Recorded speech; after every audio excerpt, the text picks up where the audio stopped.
Bienvenidos a un episodio más de la Marca Podcast junto a mí, Edwin, Evander y Vitico desde un lugar paradisíaco aquí en Santo Domingo y con un invitado, señores, que para nosotros es un placer. El verdadero significado de marca está con nosotros en el día de hoy. Víctor Gómez Casanova, bienvenido. Wow. Gracias.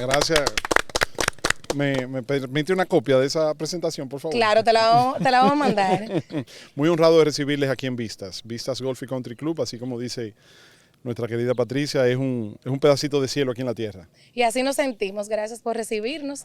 Y bueno, Víctor, tú estás aquí junto a nosotros porque definitivamente eres una marca para todas las generaciones, no porque seas viejo, para nada, porque empezaste desde muy joven. Nos inspiras y queremos presentar a toda nuestra audiencia el Víctor Gómez Casanova marca.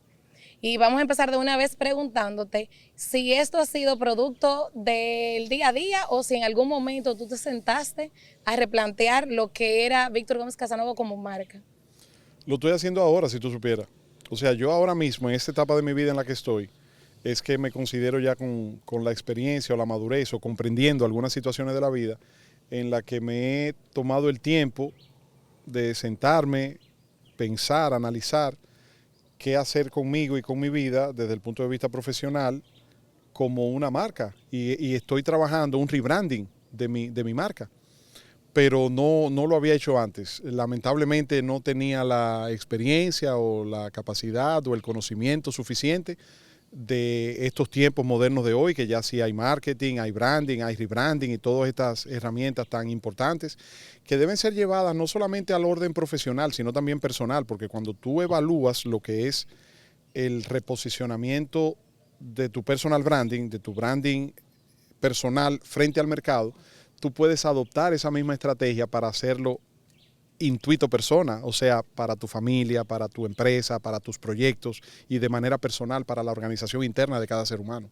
Excelente. Muy bien. Bueno, viendo aquí a Víctor, nosotros podemos sentir la energía, el legado, el aura de lo que es la comunicación, y realmente para nosotros es muy honrado estar aquí porque nosotros en un momento vamos hacia allá. Y vamos hacia el proyecto de Víctor, que realmente tiene una trayectoria y tiene un manejo. Pero queremos saber, Víctor, cómo tú manejas esa espontaneidad en lo que tú haces y cómo tú puedes salir siempre de abajo. Ahí te pudimos ver en el debate, hiciste una tremenda labor. Como moderador. Sentimos que hay un espíritu dentro y realmente... ¿Cómo tú puedes dominar esa parte? Mira, Edwin, yo te agradezco, pero te voy a decir más o menos lo mismo que yo le estaba diciendo a Patricia. Lo he desarrollado más en estos últimos meses de mi vida porque no tengo ya ningún compromiso, ninguna atadura política con ningún partido y con ningún candidato. Entonces yo creo que eso se refleja, que eso se expresa de manera orgánica. Porque mira qué pasa, yo tengo muchos años haciendo ejercicio de comunicación, pero entonces he compartido o había compartido mi ejercicio comunicacional con simpatías partidarias, con compromisos partidarios y con identificación pública con candidatos. Entonces, eso te limita, porque aunque tú no lo quieras o aunque tú no lo creas, la programación neurolingüística, el idioma del cuerpo, el lenguaje corporal, no miente. Entonces, cuando tú te comunicas con una persona, está comprobado científicamente con estudios que se han hecho neurolingüísticos, que tú solamente le prestas atención entre un 25 y un 30% a lo que la otra persona dice. El 70-75% de tu cerebro lo que registra es cómo esa otra persona lo dice. Por eso tú te das cuenta que tú dices, por ejemplo, fulano me está hablando mentira, o yo no le creo a Prensejo, o eso no es verdad, o a mí me parece que eso no fue así, como dijo Sutanejo. ¿Por qué? Porque algo en tu cerebro, en el neuromarketing, te dice que eso que me están planteando, que me están diciendo, es porque esa persona tiene algún compromiso o tiene alguna identificación.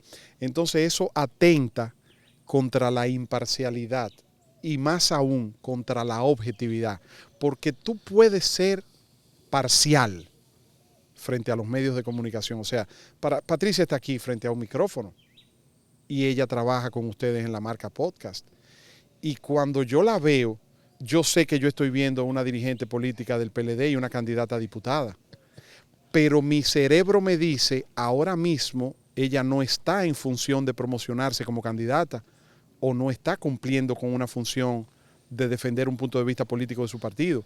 Ella está actuando como Patricia. Pero, y perdona Patricia que te ponga de ejemplo, pero ¿qué pasa?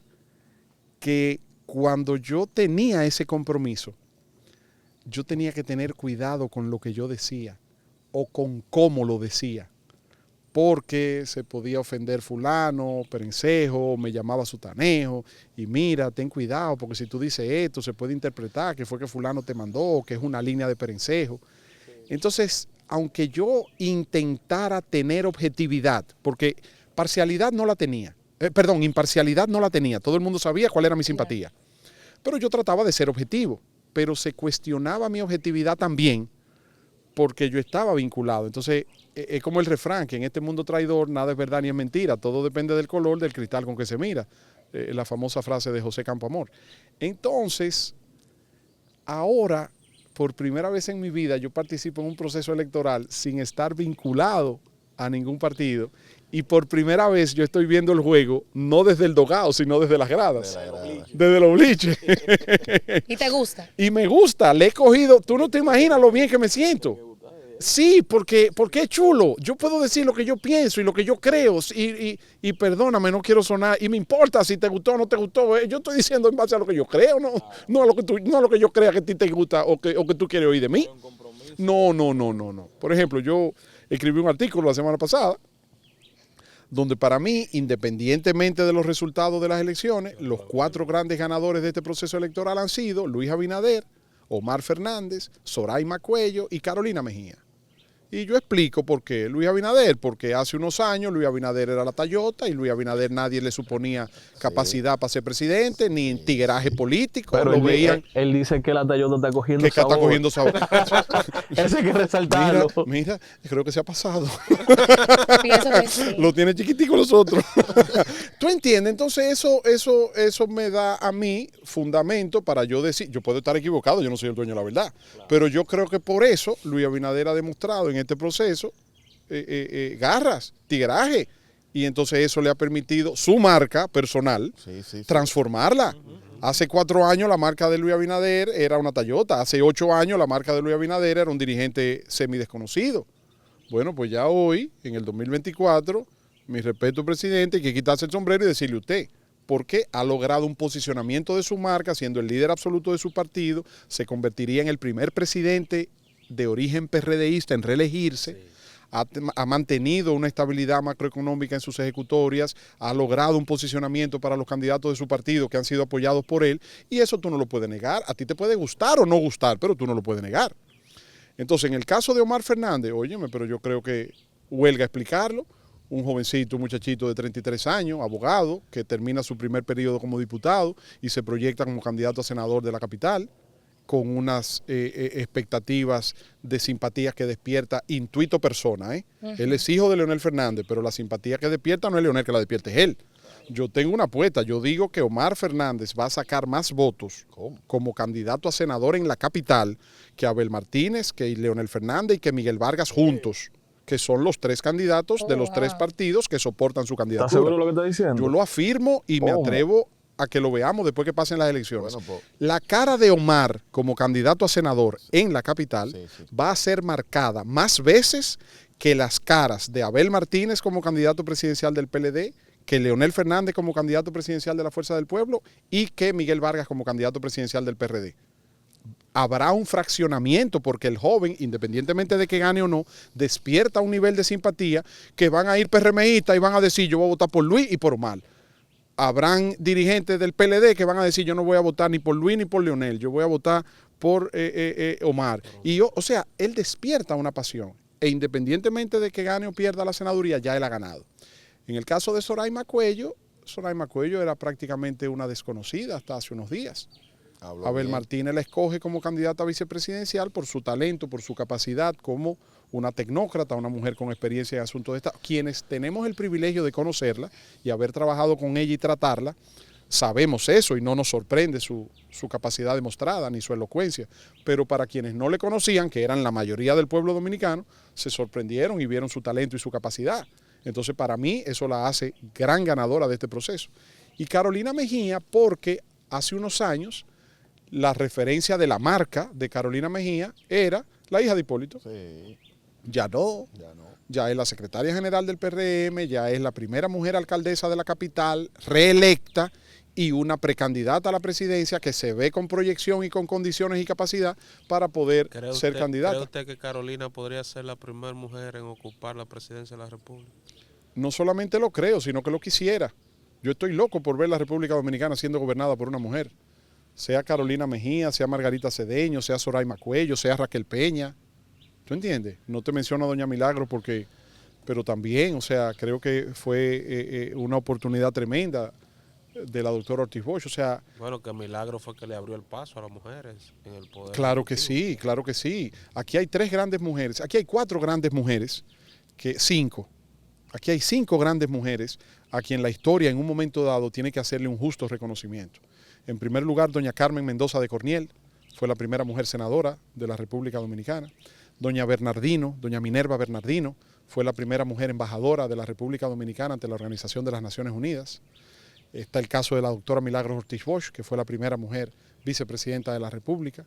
Está el caso de la doctora Rafaela Alburquerque, de Lila Alburquerque, que fue la primera mujer presidenta de la Cámara de Diputados. Y el caso de la senadora Cristina Lizardo, primera mujer presidenta de la Asamblea Nacional. Estados Unidos tuvo una fundación del sistema democrático mucho antes que nosotros. Estados Unidos como nación se funda en 1776. Nosotros casi 100 años después, en 1844. Y Estados Unidos desde el 1776 hasta la primera década del año 2000 no había tenido nunca una mujer Speaker of the House, que es el equivalente a presidente de la Cámara de Diputados en República Dominicana. Y la primera fue Nancy Pelosi. Bueno, Estados Unidos no había tenido nunca una candidata, una vicepresidenta, y la tienen ahora con Kamala Harris. O sea que yo creo, y me parece, y América Latina ha tenido muy buenos ejemplos de mujeres presidentas. Laura Chinchilla en Costa Rica, Violeta Chamorro en Nicaragua, que fue la primera mujer presidenta en América Latina, la señora Michelle Bachelet en Chile, la señora Cristina Fernández de Kirchner en Argentina, la señora Dilma Rousseff en Brasil. O sea que América Latina ha demostrado que las mujeres, además, el presidente Balaguer dijo algo una vez, yo nunca lo olvido, porque en una conversación yo le preguntaba, mi padre hablaba mucho de la importancia que Balaguer le daba a la mujer y de cómo cuando él asumió en el 66 todas las gobernadoras eran mujeres y de cómo él siempre se rodeaba de mujeres. Y en una oportunidad yo le pregunté al presidente Balaguer que por qué esa inclinación de él a trabajar con mujeres. Y me dijo, cuando usted tenga más edad, usted va a comprender que la mujer es más responsable, es más eficiente, es más honesta y es más leal. Y es verdad, a lo largo de mi vida, compartiendo y trabajando con mujeres, he visto que la mujer es más organizada, es más eficiente, es más responsable, es más honesta y es más leal en el trabajo y en asuntos profesionales. Sabias palabras. O sea que ya tú entiendes que estamos listos para una mujer presidenta. Sí, claro que sí. Y espero verlo, y me gustaría si pudiera ser en los próximos procesos electorales. Todos sabemos que en la política donde más se tiene que trabajar la marca por el tema de la simpatía, ese tipo de cosas, y que cada candidato tiene su tipo de público. Pero a tu creencia personal, ¿cómo tú ves el panorama a venida a las elecciones del 19 de mayo? Yo creo que el A presidente... sinceridad. Sí, lo de a sinceridad te lo puede ahorrar, porque de hace un tiempo para acá yo todo lo que hablo es a sinceridad. Ok, perfecto. Te lo digo con toda sinceridad, te lo digo. No, dale. No, yo te digo las cosas tal y como las pienso. Mira, Evander, yo creo que Luis Abinader gana la presidencia en primera vuelta, pero no con el 70% que algunos correligionarios del PRM señalan, ¿no? Yo creo que van a lograr la mayoría de las senadurías y de las diputaciones y creo que van a alcanzar por sí solos, como PRM y aliados, las 2/3 partes. Creo que la oposición va a quedar muy debilitada y creo que eso es muy peligroso para el sistema democrático y para la gobernabilidad. Yo creo mucho en un sistema que los Estados Unidos y el modelo anglosajón adoptaron hace más de 200 años, que es el check and balance, es el chequeo y balance. Yo creo que la balanza, fíjate que en Estados Unidos por tradición, cuando un demócrata ocupa la Casa Blanca, los republicanos tienen mayoría en las cámaras del Congreso o viceversa. Aquí no importa que las elecciones sean juntas, separadas, el mismo día, el mismo año, separadas por mes o por semana. Cuando el que está en el gobierno maneja un buen posicionamiento, el Congreso y los ayuntamientos se van por default. Yo creo que esta ha sido una campaña aburrida, muy aburrida, la más aburrida de la historia. Yo creo que aquí no ha habido competencia, aquí no ha habido calidad en la publicidad, aquí no ha habido propuestas. Mencióname una propuesta de Luis Abinader, o de Abel Martínez, o de Fidel. Yo te menciono de Abel. Sí, lo que pasa es, Patricia, que tú me puedes mencionar propuestas que ellos escribieron en sus planes de gobierno, o que ellos hicieron algún video presentándolas, pero no le ha quedado en la mente, en el imaginario de la mente del electorado. Pero quizás no es por falta de propuestas. Yo entiendo que nosotros estamos a nivel social en un momento de crisis y lo hablábamos tras de cámara y por eso nosotros como jóvenes tenemos el compromiso de traer personas como tú que agregue a la juventud, pero también a la no tan juventud, pues la juventud hasta los 35, un referente y un ejemplo, un modelo. Porque por muchos años nosotros dejamos, tanto en medios de comunicación como en política, gente sin un respaldo personal, sin un respaldo social, sin un respaldo político, sin un respaldo profesional. Entonces quizás hoy en día estamos sufriendo de eso. Por eso cuando empezábamos a hablar contigo, hablábamos de cómo tú has sido referente en la comunicación a través de los años, desde joven hasta un poco más joven. Y aquí vuelvo y te aterrizo un poco lo que es tú pasar de los medios escritos, de una emisora que tal vez tú podías ir en pijama y nadie te veía, ahora hacer un contenido tanto digital como impreso, porque escribes artículos en columnas, tanto impreso como digital. Entonces, ¿cómo tú hiciste el switch? Te lo digo porque nosotros también como sociedad necesitamos hacer el switch, porque quizás por eso tú entiendas que esta campaña ha sido aburrida, pero ha sido al nivel de quien la está consumiendo. Por ejemplo, yo, y no lo digo como partidaria porque aquí no estoy en ese sentido, pero yo he visto mucho contenido de valor en esta campaña política y nadie se detiene. Ahora, si tú haces algo fuera de tono o a nivel personal, eso es lo que trasciende. Lo que pasa es que yo creo que la campaña ha sido muy pobre y muy aburrida en cuanto a cómo transmitir las ideas. Porque mira qué pasa, Patricia, y perdóname, yo no tengo nada en contra personal de Abel Martínez, todo lo contrario, es mi gran amigo y le tengo mucho cariño y aprecio. Pero analicemos la campaña de Abel Martínez. ¿Cuántas fotografías ha utilizado Abel Martínez en su campaña? 2. 4. No, la de la corbata y la de la camisa blanca. Ahora, ¿cuál más? Él ha utilizado diferentes imágenes. Él empezó como precandidato con una camisa con el perrito. No, esa era la que él andaba todos los días, pero esa no era su imagen gráfica. Fue lo que salía en la valla. Con el perrito, ¿no? Sí, él salía con una camisa blanca en la valla, que no salía el perrito porque le cortaban arriba, pero era la misma camisa. Blanca, es la misma camisa blanca, pero está bien, dale. Ok, después salía con una corbata, con un traje, con una corbata azul. Después salía con una corbata y después salía, ahora la última, con una camisa. No hay una coherencia en cuanto a cómo tú le estás presentando su imagen al electorado. Se la vas a presentar como un estadista con saco y corbata, como era su imagen como presidente de la Cámara de Diputados. Se lo vas a presentar de una manera más jovial, sin camisa, manga larga o manga corta. Se nota que hubo improvisación en el diseño de esa campaña. Vámonos a los eslogans. ¿Cuántos eslogans ha tenido Abel Martínez en su campaña? Empieza primero con que quien cambia una ciudad, cambia un país. Tremendo. No es de él. Okay. Fue el sector externo. Está bien, dejemos el tema de Abel. Por el tema del cambio. No, por el tema del cambio. Porque lo que pasa es que no quiero, o sea, no voy y por delicadeza y te pido excusa porque no quiero. Pero lo que yo quiero en sentido general, para no tomar el caso de Abel, vámonos, por ejemplo, a la campaña en sentido general, sin personificar ningún candidato. Pero el mismo ejercicio yo tenía pensado hacerlo, no solamente con Abel, sino también con Leonel y también con Miguel Vargas y con Luis Abinader. Pero, por ejemplo, mira, tú puedes tener muchas propuestas, Pero el tema no es que tú tengas las propuestas, el tema es que el público te las compre, que el público las conozca. Entonces, ¿qué tú ganas con presentar 100 propuestas y que tú le preguntes a la gente, ¿usted sabe cuál es la propuesta del candidato tal? Y no te lo sepan decir. Entonces, eso pasa en esta campaña. Yo recuerdo, por ejemplo, que en la campaña del año 2000, hace 24 años, Danilo Medina fue candidato por el PLD y Danilo Medina perdió esas elecciones, pero hizo propuestas que quedaron en el imaginario, en la mente del electorado, a un punto tal que 12 años después, cuando él volvió a ser candidato, sustentaron sus aspiraciones. Por ejemplo, yo recuerdo que la primera vez que yo escuché hablar del Banco de los Pobres fue Danilo Medina en un discurso, hablando de fomentar una empresa como Promipyme, un proyecto como Promipyme, para dar préstamos a tasas de interés bajita a pequeños y medianos empresarios para el emprendimiento. Y entonces él dijo, resumió en una frase que se pegó, porque los pobres no son mala paga.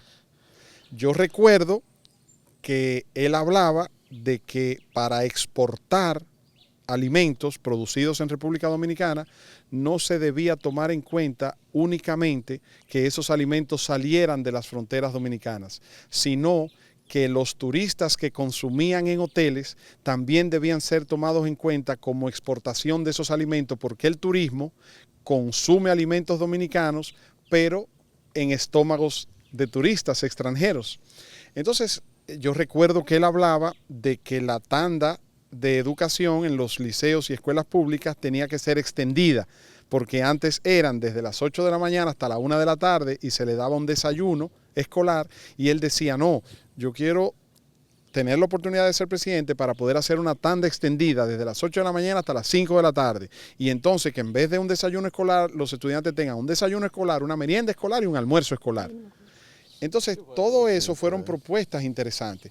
Yo recuerdo que cuando Luis Abinader fue candidato en el 2020, él hablaba de la doble, y él decía que la tarjeta de solidaridad, que era como se llamaba en ese momento, ahora Supérate, había que duplicarle el monto de asistencia social. Yo recuerdo que él planteaba que los policías tenían que ganar $500 como salario base mínimo. Entonces, en esas campañas pasadas, yo recuerdo que hubo propuestas de parte de diferentes candidatos, ganaran o perdieran, que al electorado le quedó en la cabeza. Pero yo te pregunto, ¿y ahora cuál propuesta de cuál candidato tú tienes en la cabeza? Te repito, para mí ha sido la campaña más aburrida de la historia, a tal punto que si tú me preguntas a mí, para responder tu pregunta, Evander, lo único que está en competencia o que suena con niveles de dudas para el electorado son si Luis Abinader va a ganar en primera o en segunda vuelta, si quien va a quedar en segundo lugar es Abel Martínez y el PLD o Leonel Fernández y la Fuerza del Pueblo, si la senaduría de la capital va a ganar Omar Fernández o Guillermo Moreno, si Félix Bautista logra reelegirse como senador en San Juan de la Maguana, o si Luis Abinader logra reelegirse con más o menos votos en el porcentaje del 62 que sacó Danilo Medina en el 16. O sea, como que tú ves la gente que te habla más de eso y está más atenta a eso, que a quién va a ganar o cómo fue el proceso, ha sido muy aburrida esta campaña. Esos son los temas tendencia ahora mismo. Claro, sí, claro. Esa incógnita, es así. Claro, claro. Pero, ¿tú crees que el hecho de que ya todos sabemos, o sea, por decirlo así, de que Abinader, bueno, nuestro presidente va a ganar, es un hecho? Patricia, discúlpame, pero esa es la realidad. Pero tú, o sea, ¿tú crees que Danilo tal vez lo que quiere es quedar como segunda fuerza de oposición? Sí, evidentemente. A él no le interesa ganar. Óyeme, Evander, en este proceso electoral la competencia ha estado más centrada entre Abel Martínez y el PLD y Leonel Fernández y la Fuerza del Pueblo que contra Luis Abinader. Bueno, que nadie gana buscando el segundo lugar. Sí, pero mira qué pasa, Tocayo. Cuando tú analizas el desarrollo de esta campaña, han habido más confrontaciones, más diferencias y más competencia entre Abel Martínez y el PLD y Leonel Fernández y la Fuerza del Pueblo, y son dique aliados, que frente a Luis Abinader. Bueno, que el mismo Danilo dice que es una alianza rara, sin sentido. Lo que yo te quiero dejar dicho es que hay más afán de parte del PLD, de Abel Martínez y de Danilo Medina, de quedar en segundo lugar y que haya una segunda vuelta, ellos ponen más esfuerzo. Tú analizas el discurso, tú analizas el esfuerzo, tú analizas las actividades, tú analizas las acciones de la campaña del PLD de Abel Martínez y Danilo Medina, y tú ves que hay un esfuerzo concentrado con más afán e interés en quedar en segundo lugar que en ganarle a Luis Abinader. Pero tú comparas y ves y analizas la campaña de Leonel Fernández y la Fuerza del Pueblo, y hay un afán mayor, un interés más marcado en ganarle a Abel Martínez y al PLD y demostrar que son ellos que están en segundo lugar que ganarle a Luis Abinader. Entonces Luis Abinader ha ido cómodo en ese sentido. Porque mátense ahí ustedes, muchachos, y me avisan ahorita. Sí, divide y vencerá. Víctor, Claro.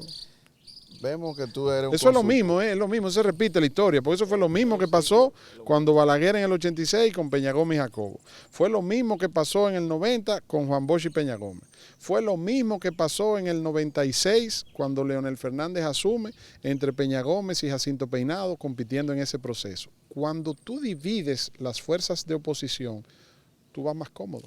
Bueno, que Leonel dice ahora que supuestamente hay compras, pero cuando uno ve con cuántos votos el PLD en el 96 ganó por sí solo, sin el apoyo de los reformistas, y cuando vemos los funcionarios eran todos prácticamente reformistas. ¿Cree usted que Leonel Fernández fue el gran destructor del Partido Reformista?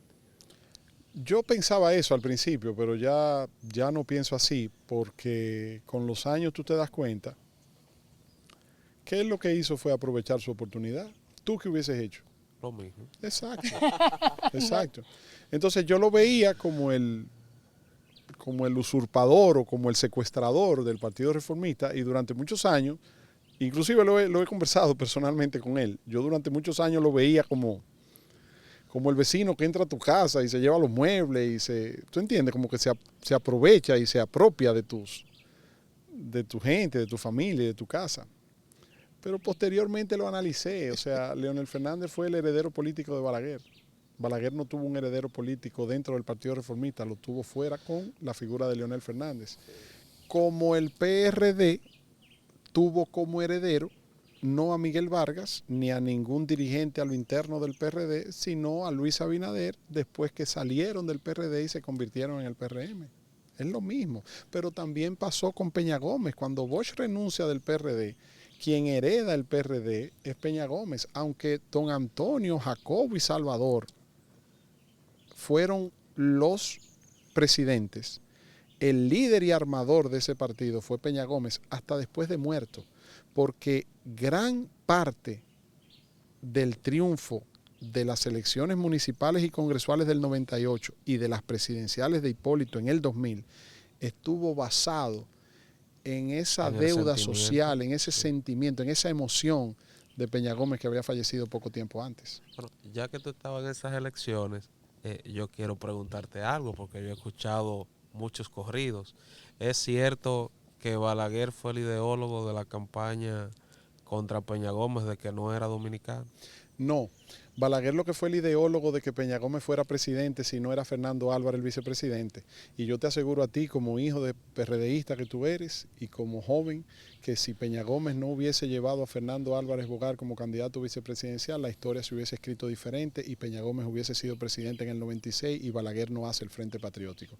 Porque antes de que Balaguer apoyara a Leonel Fernández y al PLD en 1996, le mandó un emisario al doctor Peña Gómez cuando estaban discutiendo la reforma a la Constitución con el Pacto por la Democracia, y le pidió a ese emisario que le dijera al doctor José Francisco Peña Gómez que si él aceptaba quitar a Fernando Álvarez Bogar como candidato vicepresidencial de Peña Gómez, el presidente Balaguer no tendría oposición en apoyarlo públicamente para que él fuera quien le sustituyera en la presidencia.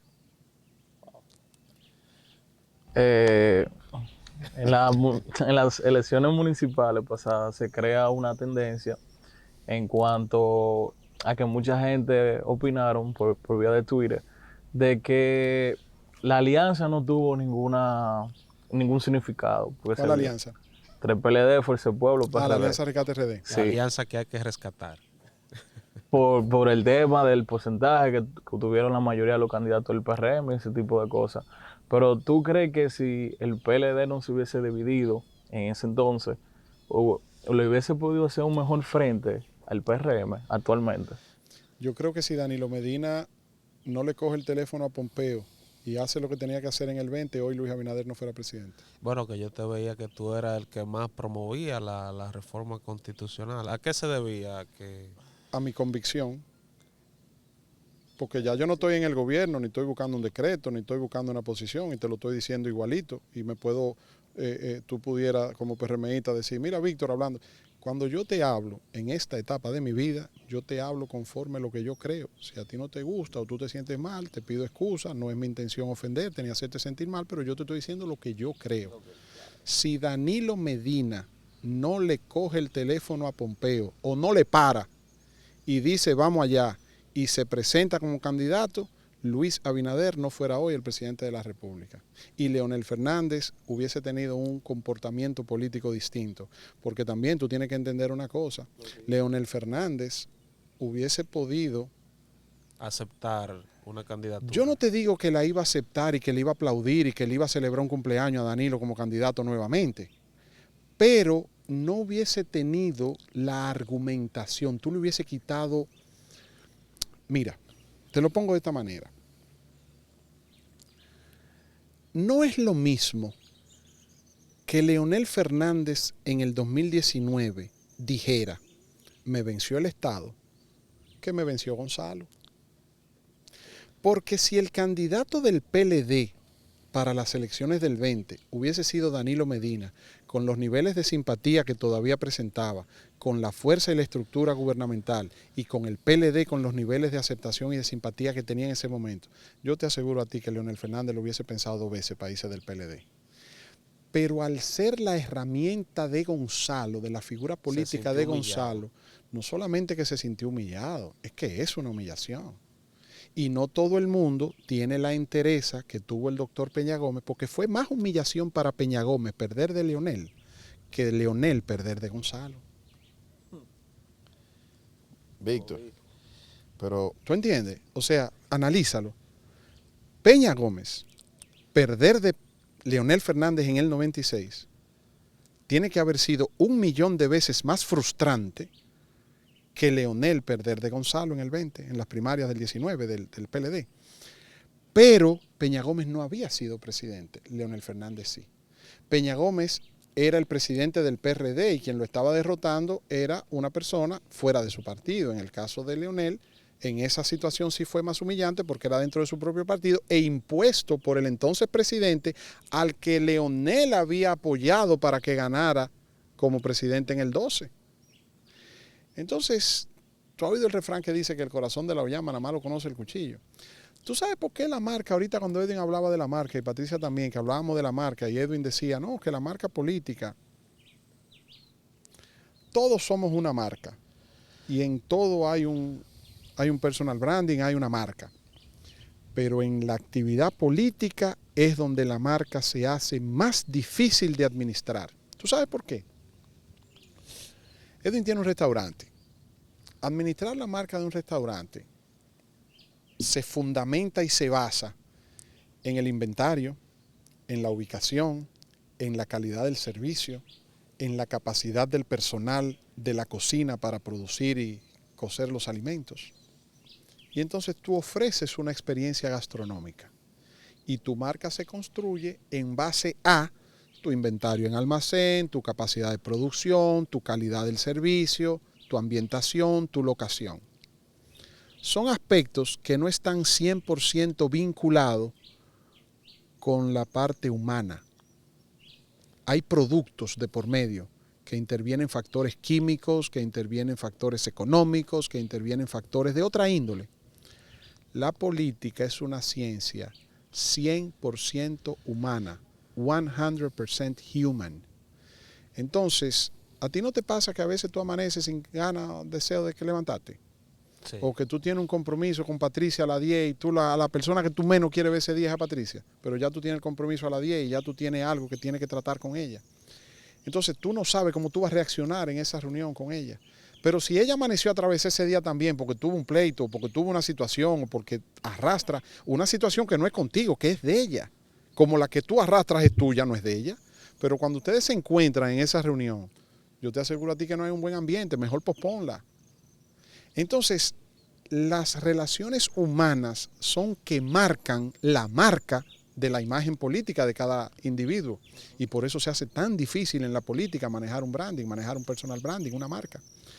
Entonces, la ciencia humana de la política te genera fricciones. Pues tú tienes tu pareja, tú tienes tu mujer, tú tienes tus hijos, tú tienes tu papá y tu mamá y tú peleas con ellos. ¿Qué no será con otro individuo en un comité político, en una dirección partidaria, en un comando de campaña? A propósito, Víctor, que habla de diferencia, tenemos tantos temas por donde cortar, porque realmente siempre te escuchábamos en la radio, en aquellos tiempos de don Álvaro.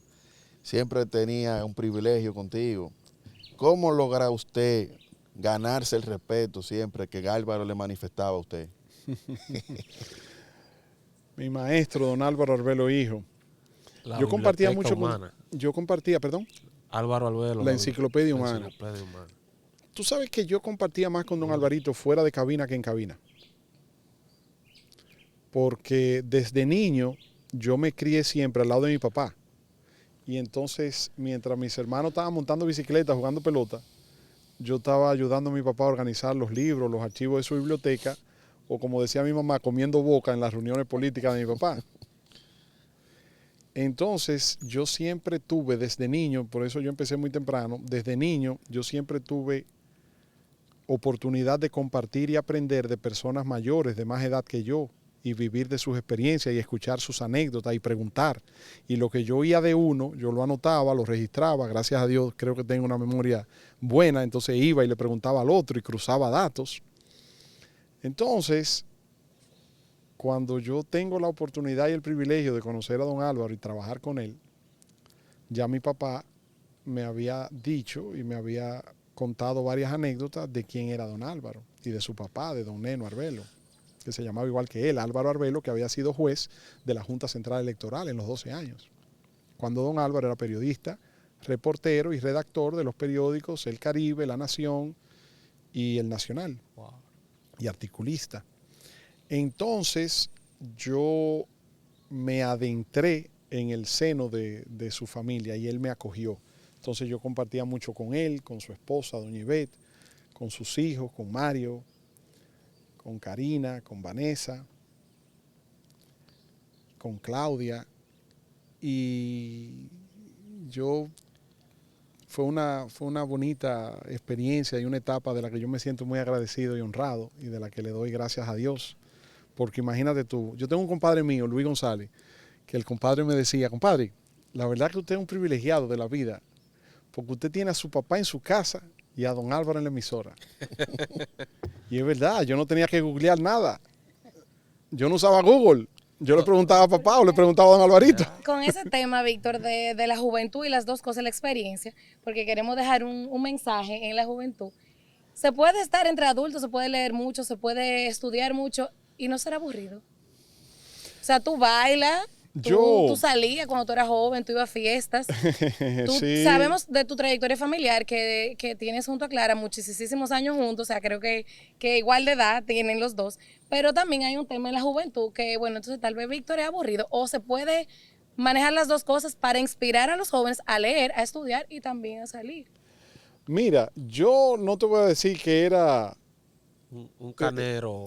Yo daba mi salidita, yo era un corita, sí, a mí ¿Tú me gustaba. bailas? Yo muevo los pies, sí. O sea, Pero no que baila. merengue, Sigamos. salsa, No, pero tú quieres bachata. poner una No, musiquita ahorita, y si me ahorita, da, vamos, sí, vamos a bailar ahorita. Yo no es que yo sea aburrido, no me considero una persona aburrida, porque yo tengo mi musiquita por dentro y tú sabes, pero sí, por ejemplo, yo no bebo. Entonces ya tú sabes, mucha gente que me dice, ay, tú no bebes, pero yo no bebo. No soy de fiesta, pero tiro mi pasito. Soy una persona que gusta, yo soy más tranquilo. A mí, si tú me preguntas yo me inclino más por pasarme un día en familia, en una finca, en el campo, ir a la playa, un fin de semana. Yo soy muy workaholic, yo trabajo mucho. A mí me gusta mucho trabajar, yo me levanto muy temprano y me acuesto muy tarde, yo trabajo mucho. Me gusta siempre tener la mente ocupada. Pero no, yo hacía mi corito, sí, O sea, en que el es colegio, en importante. la universidad. Deja ese mensaje aquí. Sí, porque hay que botar, hay que botar estrés. Y hay muchas cosas chulas y bonitas que hacen que uno se desestrese y que libere dopamina. Se puede hacer un rejuego de la Claro, parte... claro que sí. Y practicar deporte, hacer ejercicio también. Yo siento que hay una anemia en la radio. ¿Cómo? Sí, en los medios de comunicación en sentido general. Sí, Sí. y hay un espacio que se está llamando a que vuelvan gente que marcaron en un momento mucha trayectoria.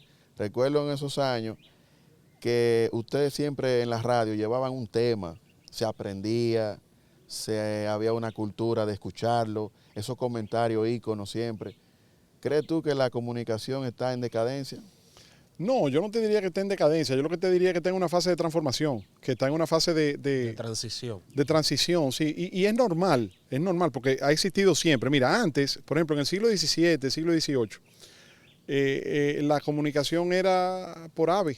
Tú mandabas un mensajito en los pies de una paloma, en la pata de una paloma. Posteriormente, entonces, ya viene la imprenta, entonces ya tú empiezas a imprimir en papel y ya tú empiezas a hacer las cartas, ¿no? Y viene el correo. Posteriormente, entonces, viene lo que es lo periódico, ¿no? La prensa escrita.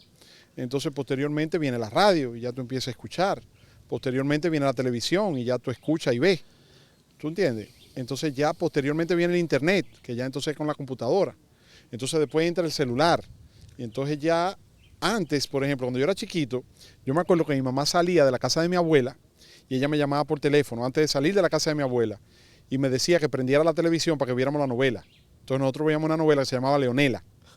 Entonces yo tenía que ir, mi mamá me llamaba de la casa de mi abuela, prende la televisión que ya voy para allá para que veamos la novela. Y entonces yo iba, prendía la televisión, que era una televisión de tubo. Entonces la televisión yo la prendía, no había control remoto, el control remoto era yo. Ve y súbemela, ve y bájamela, ve y cámbiame el canal. Entonces yo la prendía, ¡pa! Entonces la televisión tiraba una línea. Y después la línea iba abriendo poco a poco la imagen y era una televisión de tubo y era blanco y negro. Posteriormente, entonces, después vino la televisión más grande, que era que tú la ponías en el piso y era un cajón grandísimo y era ya a color. Pero también sin control remoto, seguía haciendo yo el control remoto. Entonces, ya después de eso, ya entonces era por internet el asunto, entonces tú le dabas un website. Por ejemplo, yo recuerdo que la primera noticia que yo bajé de internet, que descargué de internet, que fue en un blog, fue el escándalo de Bill Clinton con Mónica Lewinsky, que fue por internet. Y entonces, después posteriormente, cuando vienen los celulares, ya ahora... bueno, te decía de mami. Entonces, yo tenía que ver la novela. Espérate. Y si por H o por R mami se retrasaba y no llegaba al principio de la novela, yo tenía que contarle el primer capítulo. Porque era en vivo. Sí. Y tú te llamabas, aló, Patricia. O sea, que prácticamente era una obligación estar ahí. Leonela. Exacto. Sin embargo, ahora no. Ahora tú no la tienes que ver en vivo, tú la buscas en YouTube. Sí. O en Netflix. O en Netflix, ¿tú entiendes? Entonces ya es cuando tú quieras, no es cuando la planta televisora te lo indique. Y así mismo pasa con los periódicos. Ya tú no tienes que leer los periódicos impresos ni por la mañana. Tú lo lees a la hora que tú quieres y lo lees de tu celular. Y la radio tú no tienes que oírlo. Por ejemplo, antes, cuando nosotros trabajamos en el gobierno en la mañana, ¿verdad? ¿Tú oíste lo que dijo don Álvaro? No lo oí. Pues te jodiste, pues ya no lo oíste. No lo oíste. Tú tienes que contárselo. Ahora no. Ahora tú llamas a cualquiera de los amigos tuyos. ¿Tú oíste lo que dijo Víctor? No. Pues te voy a mandar el link para que lo oiga. La diferencia del gobierno de la mañana, programa ícono, que es donde surgen todos estos programas de ahora, que era una tendencia escucharlo. ¿Ustedes, esas discusiones eran provocadas? ¿Eran reales o era por view? ¿O era realmente... ¿Por view no habían view? Era programado. Bueno, por lo que hoy o habían view, pautas, se daban pautas. Mira, don Álvaro y Willy, nuestro director, don Willy Rodríguez, ellos buscaban su view, sí, ellos buscaban su like. ¿En qué sentido? En esa época no habían view y no habían like, pero Willy sabía cómo provocar al viejo para que el viejo tirara un par de temas que sabían que iban a generar la controversia entre nosotros y se llamaba Tremendo Lío. Se llamaba El Bollo. O sabía generar la participación de algún invitado con algún tema que generara una controversia, porque difícilmente nosotros nos poníamos de acuerdo los cuatro en un tema, ¿tú entiendes? Era muy raro tú encontrar la unanimidad en nosotros y creo que eso era parte del éxito del programa, sí. la controversia, ¿no? Y la competencia de las ideas. Yo quería imponer la mía y yo quería que tú sintieras que el que tenía la razón era yo y el otro y viceversa. Pero no eran fake, ¿no? Eran de verdad. Víctor, Yo lo que creo es que Willy y Don Álvaro tenían la habilidad, la astucia, la experiencia de traer y dejar caer una situación que armar el bollo. Pero no era de que, mire, Don Álvaro, ahora vamos al aire, entonces yo le voy a aumentar la madre y usted me dice 3 vainas y después nos vamos a comerciales. No, era de verdad las discusiones. Wow. Víctor, ¿qué consejo tú le darías a esos jóvenes o a esas personas que le gustaría seguir una carrera similar a la tuya? ¿Cuál sería ese consejo clave para nosotros los jóvenes? Que se miren en los espejos de referencias de sus antepasados. En este mundo, nada es nuevo. Todo está inventado y existe. Lo que es nuevo es la forma, es la mecánica. Antes, el ser humano se comunicaba. La comunicación ha existido siempre, desde Adán y Eva. De ahí vino el bollo, que es la manzana y la serpiente y la vaina. la mujer siempre corrompiendo al hombre. El hombre siempre mirando No cuando está no tiene que chévere mirar. este programa entre El hombre que Nosotros mete... que somos débiles nos dejamos... No. Yo creo que la culpa la tuvo Adán, no Eva. Sí, yo siempre he mantenido esa tesis. Yo siempre he mantenido esa tesis. Seguimos en la idea. Mira qué pasa. La comunicación. Ujú. Siempre el ser humano se ha comunicado. Por humo, por mensajitos de señales de humo. Por paloma, amarrándole el papelito en la pata a la paloma. Por periódico o prensa escrita, por radio, por televisión, por internet, por WhatsApp, por BBPin, por DM. Por todos lados. Siempre la comunicación. O sea, lo que cambia es el estilo de comunicación, es la forma de comunicación. Entonces antes, yo tenía que sentarme con Don Álvaro y con Willy en el programa y todos como equipo nos sentábamos a opinar frente a un micrófono en una cabina. Y como muy bien dijo Patricia ahorita, no importa si yo estuviera vestido de tal o cual forma, pues la gente nada más me oía y tenía que oírme en vivo, porque si no yo lo que se dijo en ese momento ya lo perdió. Ahora no. Ahora tú tienes una camarita ahí, tú grabas todo y tú subes tu link a YouTube y tú ganas cuarto con eso, porque te da view y te da like y pon la campanita. ¿O por qué tú crees que ustedes cuando ponen la campanita y la vaina? Pues todo genera una cosa a la otra. Víctor, ¿por qué tú escoges la política si tú ya habías vivido tu papá en la política, tu abuelo en la política? Que yo creo que tu papá ha sido de los pocos dominicanos en ocupar tantos cargos públicos y también en ser candidato por 2 países a la Organización de Estados Americanos. ¿Por qué tú no usabas esa imagen de ellos? Tú pudiste inclinar por los negocios. Porque yo quería ser como mi papá.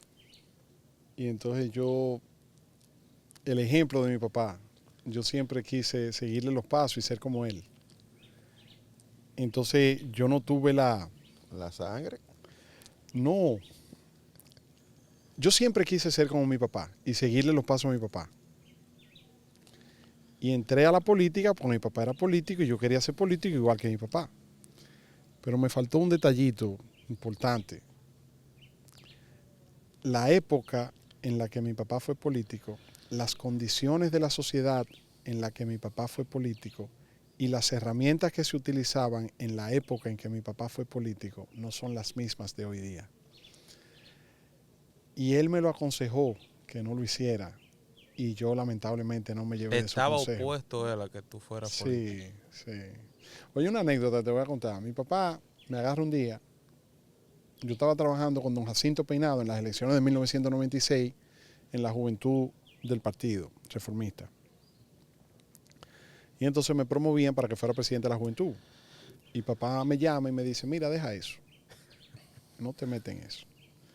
Y yo le dije que por qué, si lo que yo más quería y más aspiraba era ser como tú, hacer lo que tú haces. Me dice, precisamente, porque te digo yo que tú vas a sufrir mucho y tú vas a pasar mucho trabajo. Y yo no quiero que tú sufras lo que yo he sufrido, ni que pase el trabajo que yo he pasado. Le digo, papi, ¿pero qué trabajo? ¿Y por qué sufrimiento? Si tú has sido un hombre así, así, asado. Y le digo, Exitoso. digo, sí, pero ¿a qué precio, mi hijo? Deja eso. Sigue tus estudios. Él no me dijo que no hiciera política. Su consejo realmente fue que no lo haga ahora. Él me dijo, mira, termina tus estudios, dedícate a tu carrera, establécete y desarróllate social, económicamente, forma tu empresa, trabaja, cásate, ten tus hijos.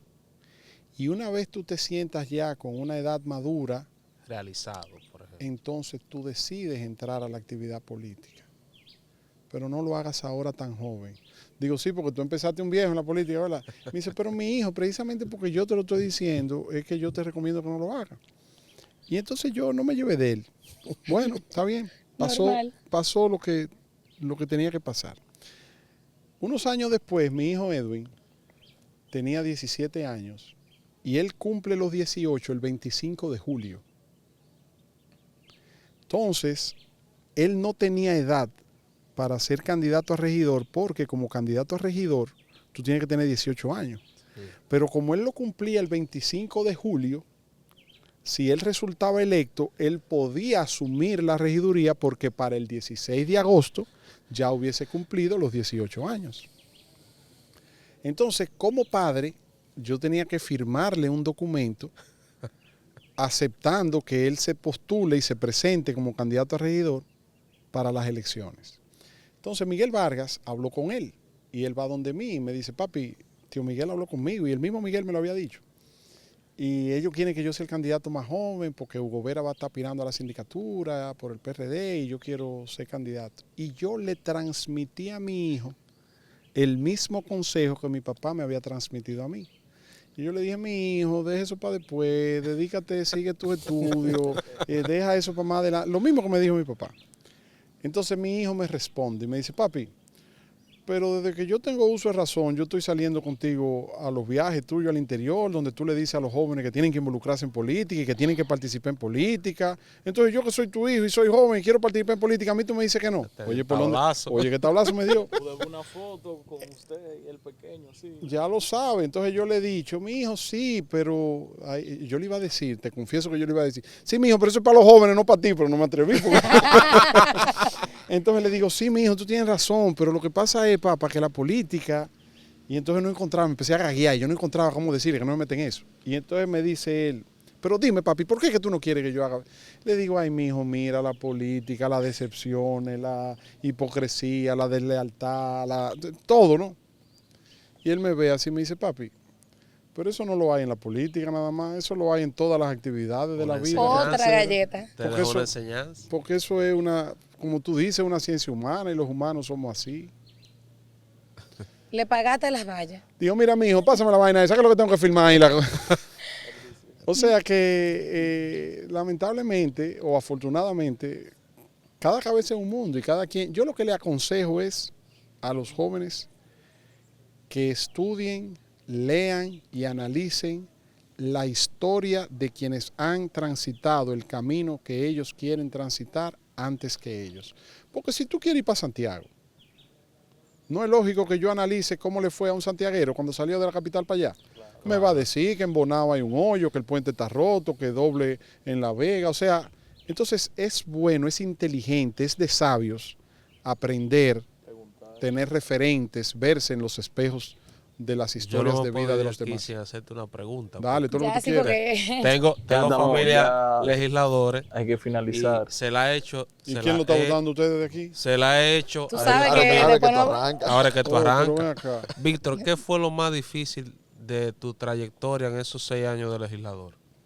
¿Y qué impronta, Patricia, mi hermana que aspira, ellos van a encontrar tuya ahí? ¿Y qué tú les recomiendas hacer ahí adentro cuando lleguen? Buena pregunta, ¿eh? A Patricia no le va a gustar lo que yo voy a decir. ¿Cómo? Por fin. Pero... Patricia, ten cuenta. ¿Me puedo parar?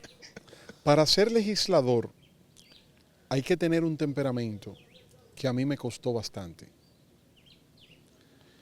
Tú sabes que como son 190 personas, son 190 cabezas. Y acuérdate que cada cabeza es un mundo. Sí. Entonces tú no puedes hacer nada por iniciativa propia. tú tienes la iniciativa propia, pero tienes que consensuarla y lograr el apoyo de la mayoría. Y muchas veces el apoyo que más necesitas es el de los diputados y diputadas que no son parte de la bancada de tu partido. Y muchas veces la mayor oposición a cualquier iniciativa legislativa que tú tienes proviene de los propios diputados y diputadas que son tus compañeros en la bancada de tu propio partido. O sea, que los enemigos son internos, no externos. Yo no te diría eso. Yo te diría que a veces es más fácil tú consensuar afuera que adentro. Pero sí, hay muchos enemigos tuyos adentro que son más enemigos tuyos que los adversarios de afuera. Te voy a decir algo.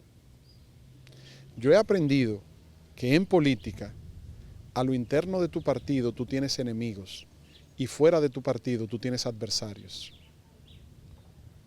Eso le ha salido caro al país, esa diferencia. Entonces, en el Congreso, por ejemplo, yo tuve una iniciativa que es de la que yo más me enorgullezco.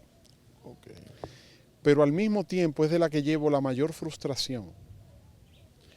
Yo tuve una amiga muy querida que se llamó Araceli Melo, que trabajaba conmigo en la Z. Yo entré a la Z por Araceli Melo y por Iván Ruiz, en un programa que había a las 11 de la mañana, cuando terminaba el gobierno de la mañana, que se llamaba Para Variar. Lo hacíamos Iván Ruiz, Araceli Melo y Juan María del Orbe. Y yo entro a la Z llevado de la mano de Iván y de Araceli y de Juan María, que es que me presentan a Willy. Y entonces después yo caigo a abrir el gobierno de la mañana tempranito a las 4 de la mañana y después me quedo con don Álvaro y don Willy y Julio a partir de las 7. Entonces siempre yo me sentía tan contento que cuando yo salía a las 11 del gobierno de la mañana yo veía a Araceli. Y le agradecía tanto porque ella fue que me llevó a la Z. Ella e Iván. Entonces, un día, Aracelis, una gran comunicadora, dejó de ir a la Z y yo empecé a extrañarla y pregunté que qué pasó. Araceli estaba casada con un gran amigo mío y de mi padre, pero sobre todo de mi padre, que fueron jueces juntos del Tribunal Constitucional, que es Yotin Curi hijo, Yotincito. Araceli murió de cáncer de mama. Descubrió el cáncer en el seno ya muy tarde, cuando lo tenía muy avanzado. Y Araceli, una mujer que se veía sana, joven, llena de vida, con muchos proyectos, con mucho ímpetu, una gran mujer, murió de cáncer de mama.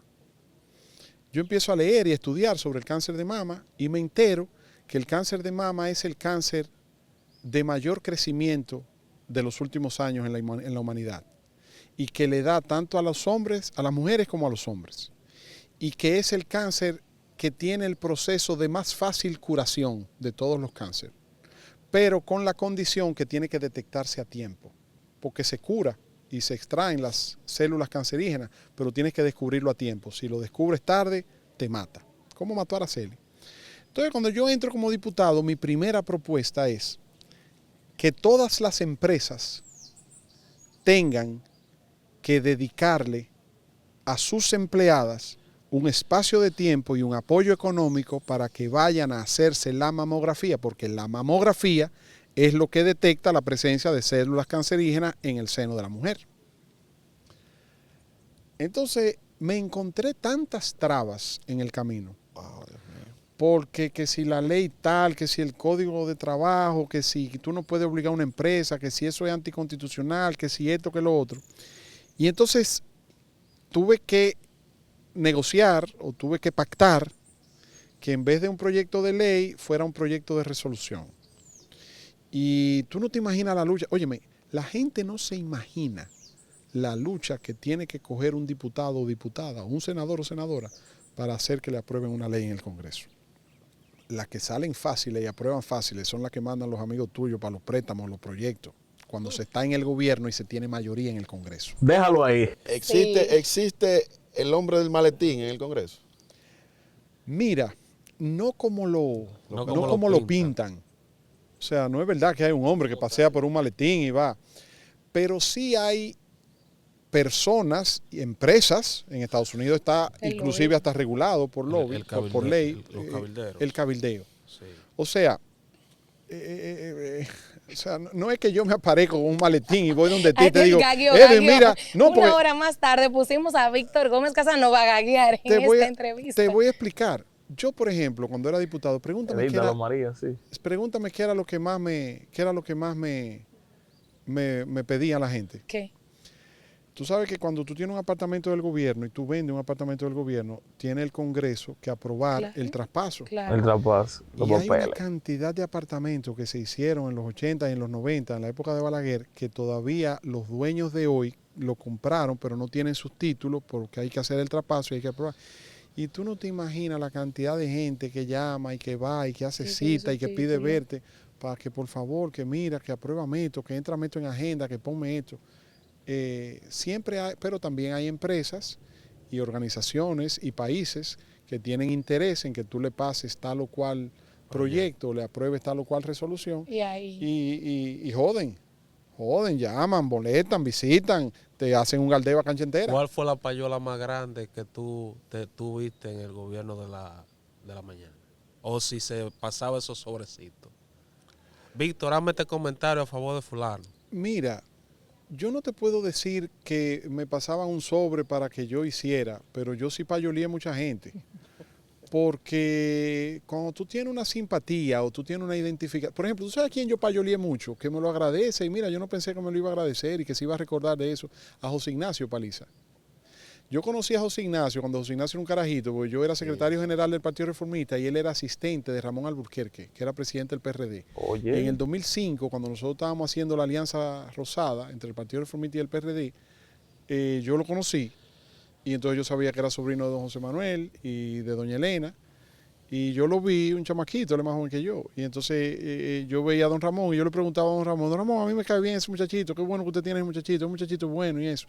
Y entonces yo todos los días, José Ignacio Paliza, el candidato a diputado más joven de la República, y entonces yo lo payoleaba todos los días. Me daba José Ignacio Paliza un sobre y me pasaba dinero. No, yo lo hacía porque yo me identificaba. Yo lo hacía con Kimberly. Kimberly, yo recuerdo que yo siempre promocionaba a José Ignacio Paliza como el candidato a diputado más joven y Kimberly como la candidata a la alcaldía más joven, que ella fue alcalde de aquí de La Guayiga. Sí. Caso famoso. Pero antes ya de terminar, ¿tú crees que Paliza tenga un perfil a futuro como candidato presidencial? Se está manejando con mucha inteligencia y creo que tiene más futuro que lo que han salido a decir que aspiran. ¿Cómo? Bueno. Déjalo ahí. Sí, Lo que pasa es que a veces en política lo importante no es que tú aspires, sino que te aspires. que te aspiren. Déjalo ahí. Déjalo ahí, está bien. Ya concluyendo, Pero ¿quién ha dicho que hay que Que tenemos que concluir? cerrar Pero porque ¿por ya qué, tenemos María? 1 hora y 15 minutos Pero eso está hablando. conectado ahí a la... Yo te estoy cobrando luz. Pero mira, no la vas a dejar subir en YouTube. hay un tema. ¿Quién aquí. dijo que no? Señores, No la van a ver. Pero ven acá, María. nosotros estamos aquí y se siente la presión. Oh, pero venga Porque acá. realmente Se es una siente. enciclopedia. Sí, ahí va a cerrar. Y nosotros tenemos que aceptar que hay un camino transcurrido. Pero que- vamos que a seguir respetar. hablando y lo dividimos en dos, María. Pero, Víctor, No, pero ven acá. Y no me han preguntado nada del club, no hemos hablado del No, club. y Hay que quiero- hablar Después del viene, club. después viene Don Marco y me pregunta. ¿y esa Yo gente que estaban quería ahí preguntarte grabando? hasta a nivel personal, muchísimas cosas. No, vamos a pero hacer, sí, vamos a hacer recorrido. Sí. Sí. Les Ahí pido, sí, ahí les sí. pido por favor que me payoleen el club. Sí, no, sí, no, sí, y va todo el claro, tiempo, claro. va a estar el logo, Señores, me lo ahí manda sí, porfa ahí para sí. ponerlo en la Señores, esquina. al público que nos está escuchando, estamos en el Vamos allá, mejor vamos arriba. club, si no de la ciudad de Santo Domingo, del país. Tú sabes que yo le digo a Kilby, mi hermano, y él me dice que sí. Para ustedes en Santiago es más fácil venir a jugar golf aquí a Santo Domingo a Vistas que no tener que coger los tapones de entrar a la ciudad. Sí, Así es. sí. Tú vienes por la circunvalación y tú vienes derecho aquí al club, juega y te vas de otra Sí, vez para ¿Cómo se da Santiago. la transición, hablando del club, de pasar de la política a dirigir un club de golf? No, Ese yo no sé que lo director. dirijo, quien lo dirige es el dueño de esto, es don Marcos Malespín. Yo soy asistente del dueño. Mira qué pasa, yo le agradezco mucho a don Marcos, porque don Marcos Malespín, que es el presidente, el fundador y el dueño del club, fue vecino de mis padres durante muchos años. Y entonces, cuando yo salí del gobierno, contrario a lo que mucha gente piensa, tenía que trabajar, tengo que trabajar. Yo trabajo por mantenerme, yo no trabajo por hobby. Hay que pagar tarjeta, hay que pagar préstamos, hay que asumir compromisos, tú sabes. Entonces, yo toqué un par de puertas de un par de amigos míos, empresarios, que ellos me la tocaban a mí cuando yo era funcionario. Pero entonces cuando yo salí, yo se la tocaba a ellos, pero me dejaban en visto. ¿Qué? pero vemos Me que dejaban en azul. el deporte en la familia se vincula, porque Kilvio allá en Santiago tiene un proyecto también de deporte. Tenis Club, claro. Claro. Sí, pero a mí me botaron de las Águilas cuando yo fui allá como voz comercial, acuérdate. Oh, Porque oh. cuando tú caes en desgracia, tú caes en desgracia por tu parte. Mira, Es que en las malas es donde tú de verdad te das cuenta. Conoce a que- tus amigos, conoce a tus Claro, amigos. dice, en la entrevista Mira cómo me tienen los anterior, muchachos aquí, me están dando bueno, apoyo. Bueno, Hipólito hizo ¿Cómo? ese comentario de que en la política, cuando uno está un poco caído, No, cuando tú hiedes. cuando tú hiedes, hay problemas. Óyeme. Realmente Córtame, es cruel la política, te enseña, ¿Qué? es Yo una estoy- selva. Oye, te voy a contar algo. Pesadillas. Te sientes herido, Víctor, con la política, te maltrató la política. Mira, Wow, qué Yo buena no te pregunta, diría- ¿eh? yo no te diría que me siento herido, sino que cargo cicatrices, que son enseñanzas, son experiencias que el ser humano aprende, que yo creo que la tenemos todos, independientemente de que tú te dediques a la política o a otra actividad. Porque lo que te hacen levantar los pies y te enseña a caminar derecho son los tropezones. Nadie aprende en cabeza ajena. Nadie aprende en cabeza ajena. Eso mi papá decía mucho, usaba mucho esa frase. Mira lo que pasa. Yo estoy escribiendo un libro ¿Cómo? Una primicia. que se titulará El exfuncionario. Me encanta. Eso es primicia aquí. Lo quiero autografiar. Entonces, yo estoy haciendo Cri, una cri, recopilación de distintas experiencias, no solamente mías, sino de personajes históricos que están documentadas, de otras que son testimonios inéditos de mi padre y de personas amigas de mi padre y también mías personales. ¿Cuál es el enfoque? Todos los seres humanos nos preparamos y ambicionamos, aspiramos a tener posiciones de relevancia. A nadie le amarga el dulce. Todo el mundo quiere sentirse importante, Es bueno el carguito. ¿verdad que sí? Entonces, nos concentramos y aspiramos a ser funcionarios, ya sea de una institución pública, ya sea de un cargo electivo, ya sea de una empresa privada. Todo el mundo le gusta ser jefe y todo el mundo quiere jefear y tener las comodidades y los privilegios y los poderes que dan ese tipo de posiciones. Ahora, ¿qué pasa, Edwin? Que todos nos preparamos y ambicionamos ser funcionarios. Nunca nos preparamos ni calculamos que vamos a durar más tiempo de nuestras vidas siendo exfuncionarios que el tiempo que duraremos siendo funcionarios. ¡Wow! Un aplauso. Pienso que ya, Te voy a poner un ejemplo. Ya, échale por ahí. Te voy a poner un ejemplo. No, tú quieres lo corta ahí porque tú lo editas. 15 minutos aquí, No, 20, estamos si aquí, tú quieres tú esto lo, es- si tú quieres tú esto lo es editas. para la pero- historia, señores, Oye, miren este paisaje. Óyeme, tú María, Vista Golf y Country Club. Dígalo, Vengan Hugo. para acá. Ya hay que invitar a Leo Sánchez aquí. Don ahora, Leo es con fijo más aquí. bonito. Mira, Leonel Fernández, te voy a poner el ejemplo de Leonel. Él fue presidente ¿cuántos años? 12. ¿Y cuántos años tiene siendo expresidente? 12 vaya. Bueno, con la intercepción del 2004, 16. No, 16. O sea, él fue presidente del 96 al 2000, son 4. Y él fue presidente del 2004 al 2012, son 8. Sí, los 8 de Danilo y los 4 y de 8 son 12. 12. Ok. Y entonces, del 2000 al 2004 con Hipólito, él fue expresidente, son 4. 16. Del 12 de Danilo al 24 de Abinadel, van 12. ¿Cuántos años tiene siendo expresidente? 16. Entonces, ¿para qué debe prepararse más el individuo? ¿Para ser titular o para ser ex titular? ¿No se preparó Leonel para ser expresidente? Yo te estoy poniendo el ejemplo de Leonel, pero vamos a ponerte el ejemplo que no te llena. Abriendo el ejemplo. ¿Cuántos años duró Chilote Llena siendo pelotero de las Águilas? Muchos años. ¿Y cuántos años tiene siendo ex pelotero de las Águilas? Muchos años más. El ser humano dura más años Fuera que adentro. siendo referencia de lo que fue que el tiempo que duró siendo lo que era. Mira, yo era funcionario. Y cuando yo era funcionario, yo llamaba a una persona amiga, que creía yo que era amiga mía. Sí, porque ahí hay, Yo ahí quiero hay que tú muchos amigos. expliques esa transición, porque cuando tú estás en el gobierno, todo el mundo es hermano tuyo, los hijos son sobrinos. Yo tengo más tíos que el diablo ahora mismo. Aparecen unos primos que tú ni Coño, sabías. primo, y el tío, ¿Puedo ir a ¿cómo vista? está? Si me deja, ¿tú me dejas entrar ya? Sí, claro. Mira qué pasa. Cuando yo era funcionario, yo tenía esta persona y yo pensaba que era amiga mía. Cuando tú eres funcionario, la gente cree que tú tienes una gaveta, que tú la abres y tú puedes sacar Todos los cuartos un del fajo de mundo. billetes. O sea, la gente cree como que tú tienes una caja chica con todos los cuartos del mundo y todo el que va y te visita es a pedirte cosas que entiende que tú puedes resolver porque tú tienes una cuenta donde tú firmas. Entonces, esta persona tiene trabajos de construcción y él hace trabajo de construcción. Y entonces él tiene personas junto con él que trabajan haciendo préstamos en efectivo. Entonces, durante muchos años, cuando yo era dirigente político, cuando yo era legislador, cuando yo era funcionario, yo llamaba a este amigo, a esta persona que yo consideraba mi amigo, y él a su vez me hacía gestiones y me facilitaba préstamos de dinero rápido para resolver una cosa. Te llamaban del partido una caravana, te llamaban del partido una reunión, te llamaban que había que hacer cualquier cosa. Y entonces era la persona con la que tú podías tener acceso rápido a un préstamo en efectivo. Y entonces yo lo llamaba y yo le decía, fulano, háblame con el amigo, mira a ver si nos puede prestar 100 mil pesos, 200 mil pesos, 300 mil pesos, para resolver rápidamente cualquier cosa. Duré haciendo eso, ¿qué te digo yo?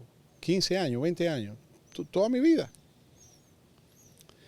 Cuando yo soy funcionario y llamo a esta persona y le digo, me dice, si por ejemplo yo le pedía prestado X cantidad, pon tú 200 mil pesos, venía y me decía, no, él te mandó 500. Yo, no, con 200 yo lo hago. No, pero que él dice que no, porque, o sea, oye bien, ¿eh? No te dan esos 200. Exacto, oye bien. Y entonces yo tenía que programarme en cuántos cheques yo tenía que hacerle como pago mensual para que él lo depositara y se cobrara el capital con los intereses del préstamo. Cuando yo salgo del gobierno, me veo en una situación personal de necesitar un préstamo. Y yo llamo a la persona. Cuando yo era funcionario, en varias oportunidades, yo a través del amigo le decía para que, porque el amigo también me servía a veces de garante. Y entonces yo iba. Y cuando yo salgo, yo lo llamé. Y yo prefiero no responderte lo que él me respondió, pero en el libro yo lo voy a contar. Hay que leer ese libro. Primicia. Hay muchas veces que tú te crees que tú tienes amigos porque son amigos tuyos. Y son amigos de la oposición, no de la persona. O sea, que la amistad y la política se volvieron un negocio. Para mí, la amistad y la política son incompatibles. Desarrolla esa parte. No, es que ya quedó claro ahí. Para mí, en lo personal, es una opinión muy personal de Víctor Gómez Casanova, la política y la amistad son incompatibles. O sea, que la política deteriora la amistad y a la larga te deteriora como persona porque los valores... Vamos a ver. Joaquín Balaguer y Francisco Augusto Lora, Wow, ¿no eran amigos? tío mío ese, ¿No eran amigos? hermano. ¿Hasta qué? Los Lora siempre tienen un tema porque debió ceder y seguir la línea, pero los Lora... Pero te pregunto yo a ti, Joaquín Balaguer y don Francisco Augusto Lora, ¿no eran amigos? Hermano, Ok. Juan Bosch y José Francisco Peña Gómez, ¿no eran amigos? hermano, Ok. José Francisco Peña Gómez y Jacobo Magluta, ¿no eran amigos? hermano. Antonio Guzmán y Salvador Jorge Blanco, ¿no eran amigos? Muy ameno, sí. Ah, pero Joaquín Balaguer y Fernando Álvarez Bogar, ¿no eran amigos? ¿Esto es bíblico entonces? Leonel Fernández y Danilo Medina, ¿no eran amigos? No siga, Víctor, no siga. Déjalo ahí. Pero entonces es un problema de que cuando llegan a un nivel no se ponen de acuerdo. Y el ego lo traiciona. Pero espérate. No nos vayamos muy lejos y vamos a quedarnos en Santiago. Cuidado, Cuidado. Víctor. Vamos a quedarnos en No, Santiago. no meten lo hondo. Que somos de allá. pero yo te voy a hacer una Que yo pregunta. tengo que volver. Pero espérate. Nos están llamando el peaje. Tú te quedas aquí tranquilo, pero nosotros tenemos Don que Fello volver. Vidal Don Fello Vidal, y Joaquín Balaguer, ¿no eran amigos? ahí no sé decirte. Don Rafael Filiberto Bonelli, Ay, lo papá Bonelli. de la esposa de Arquímedes Cabrera, que hablamos ahorita de la Ay, quinta de Bonelli. Pontezuela. Ese es mi papá. Bueno, jefe. bueno, pues don Fello Bonelli era suegro Claro. de Arquímedes. A la cual le mandamos un saludo a la familia Cabrera Vidal, porque realmente son gente que han hecho varios aportes ahí a la ciudad. De don Fello Vidal, perdón. Pero óyeme una cosa, José Enrique Suey, Máximo Castro Silverio, Hermano. Papito Cruz, Marino Collante. Te estoy hablando de figuras. ¿No eran amigos de Eduardo Estrella? Sí. Se puede decir, Víctor, Roque Espaillat. No es hermano. De Mateo. Mateo es para allá. La política. Sí. Cobrador. El Roque cobrador es hermano de Mateo Espaillat, que es diputado de Santiago, íntimo amigo de Eduardo. pero Víctor, aquí hay un tema valioso que es digno de analizar. No hay forma de regular la política moderna para que los partidos no caigan en crisis y se hagan métodos de política que se apliquen. Edwin, Qué bonito. déjalo quieto. Porque si Qué la lindo. Qué buena tabana. Mira, Wow. mira. Edwin, Déjalo ahí, no Edwin, siga. óyeme, No, oye, Pero no, no, se- porque se tú vale, tomas- se vale. ¿y Yo soy romántica también. pero Patricia, ¿cómo tú puedes regular por ley las pasiones humanas? No es posible, pero... Edwin, óyeme una cosa. ¿Cuál es el problema de la humanidad? Atiende, hay varios, ¿eh? atiende. Patricia, ¿cuál consideras tú que es el principal problema de la humanidad? Como diputada responde, No, Patricia. no, yo te puedo responder personal. Para mí los egos. Los egos. Total. Edwin, para ti, ¿cuál es el principal problema de la humanidad? Realmente hay una actitud que la gente no cumple después que llega un momento y las palabras se las lleva el viento. Evander, el principal problema de la humanidad. El ego. Tocayo, el principal problema de la humanidad. Para mí, en lo personal, que todo el mundo quiere lo mismo, llegar a lo más alto. Ok. Pregúntame a mí, Víctor, Víctor. para ti, ¿cuál es el principal problema de la humanidad? los humanos. Sí, Evander, porque es que todos tenemos una carga, una Una mochila carga histórica. con traumas, con situaciones, con amarguras, con experiencias negativas de nuestros antepasados, porque a veces no es lo que te pasó a ti, es lo que tú oíste que tu papá te contó que le pasó a él, o lo que tu mamá te contó que le pasó a su papá, que era tu abuelo, que tú no conociste. Arrastramos una serie de situaciones que nos afectan como seres humanos en nuestro diario vivir, en nuestro desempeño, en nuestras relaciones humanas. ¿A ti no te ha pasado que tú ves gente y tú dices, wow, pero fulano sí es un puente roto, ese tigre no se ríe, ese tigre sí es pesado? Tú no sabes, pero tú no sabes lo que es. Hay un refrán que dice, caras vemos, corazones no sabemos. Tú no sabes lo que arrastras, tú no sabes lo que estaba pasando en la casa de Edwin cuando él salió esta mañana. Claro, no, No, pero- él sí sabe, porque el 14 dile, mañana hay que pagar no, pero nómina. Víctor, tú Y- tienes un don, porque ¿cómo tú sabes que mañana es día de nómina? Porque realmente... No es un don, Edwin. Tú lo vas El a día tener a mi día. edad. El día a día. O cuando vivas las situaciones, cuando haya vivido, porque yo me siento ahora mismo en la mejor etapa de mi vida, porque me siento con un poco de años encima, con vasta experiencia, porque he vivido mucho, porque empecé temprano, y con fuerzas todavía para poder emprender proyectos. Patricia me hizo una pregunta ahorita que no la respondí, mi hijo, Patricia. Cuando tú me preguntabas de cómo hacer la transición a Claro. esta época de hoy, le agradezco a mis hijos, sobre todo a mi hijo Edwin. Es como mi cable a tierra, es el que me enseña. Se actualiza. Sí, Bueno, y si yo lo paso tuyo, la sí, sí, pero tú sabes que él es como la persona que me hace ver cosas que ustedes ven ahora. Y esta generación, ustedes son los dueños del mundo, ¿eh? Ustedes son que están dominando ahora y el que quiera, el que quiera lo que sea, tiene que contar con ustedes y con la visión que ustedes representan. Una pregunta. ¿A dónde voy? ¿Dónde googleo para yo registrarme en el club? ¿Puedo ser socio? Te cuento, sí, para que me den una oportunidad de... Sí, dale, porque ya... Mira, esto lo podemos poner aparte, ¿verdad? Inclusive yo lo podemos hacer como Sí, claro. colaboración. y la cosa. Ujú.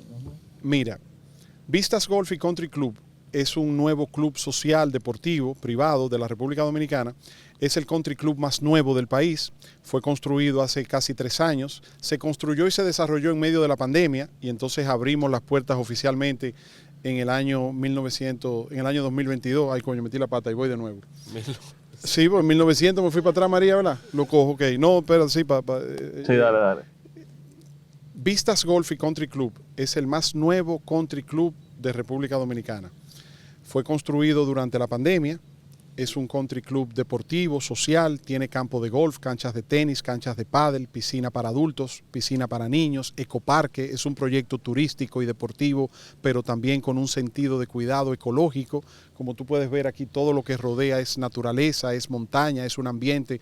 Esto es un ambiente comparable con Jarabacoa y Constanza, pero a 25 minutos del centro de la ciudad.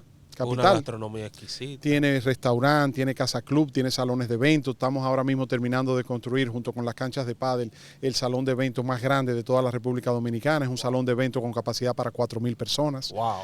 Entonces se ha venido desarrollando por la visión del señor Marcos Malespín, que es el dueño y el presidente del club.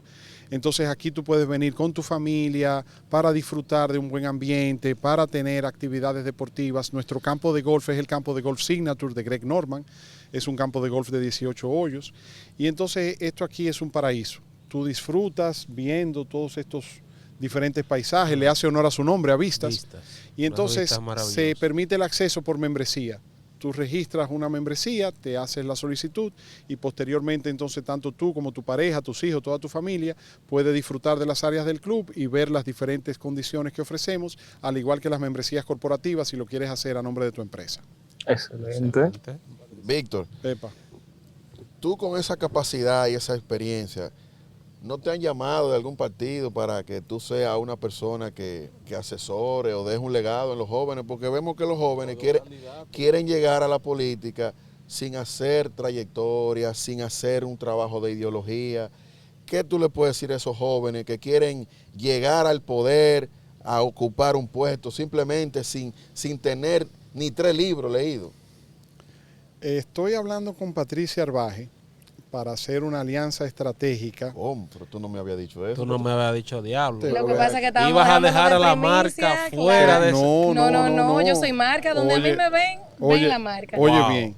Ella trabaja por nosotros. No, exacto. Estoy en conversaciones con Patricia Arbaje para hacer una alianza estratégica entre Producciones Víctor en Vivo y la marca Excelente. para llevar a Santiago un conversatorio que hemos hecho en Santo Domingo, que es un recuento de todas las campañas publicitarias y la historia de las campañas políticas en las elecciones desde el 20 de diciembre de 1962, que fueron las primeras elecciones después de Trujillo, hasta el 19 de mayo del 2024. Es un documental.